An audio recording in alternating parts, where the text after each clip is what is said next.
জলের আরেক নাম জীবন।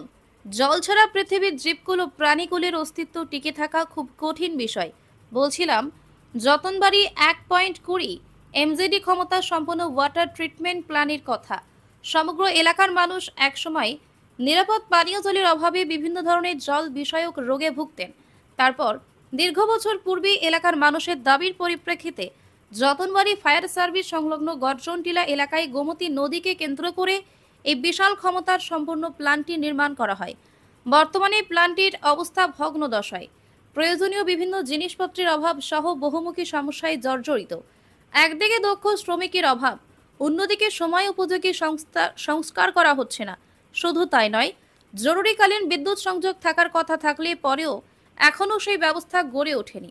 স্বাস্থ্য দপ্তর এবং পানীয় জল জরুরিকালীন পরিষেবা হলে পরেও এখানে জরুরিকালীন বিদ্যুৎ পরিষেবা সংযোগ নেই, অথচ ভিআইপিদের জন্য জরুরি পরিষেবা ঠিকঠাক। এটাই হচ্ছে গণদেবতাদের দুর্ভাগ্য। এলাকার জনগণ আজ ধৈর্যের বাঁধ ভেঙে গিয়ে প্ল্যান্টটিতে হানা দেন। তারপর 3 থেকে 4 দিন বন্ধ থাকা প্ল্যান্টটি পুনরায় চালু হয়। এটাই প্রমাণিত হয় যে সরকারকে চাপ সৃষ্টি না করলে পরে জনগণের ন্যায্য পাওনা পেতে কষ্টসাধ্য হয়ে যায়। বর্তমান সরকারের এটাই হচ্ছে ট্র্যাজেডি হয়ে গেছে। জনগণের বিক্ষোভে পরে গ্রাম অঞ্চলে কাজগুলি সম্পূর্ণ হয়।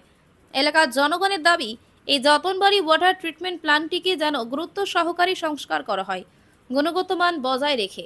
ডিডব্লিউএস দপ্তর এবং পঞ্চায়েত দপ্তরকে এবং এলাকার জননেতৃত্বদেরকে সুচিন্তা সময়োপযোগী জনকল্যাণমুখী হতে আহ্বান জানান এলাকার জনগণ।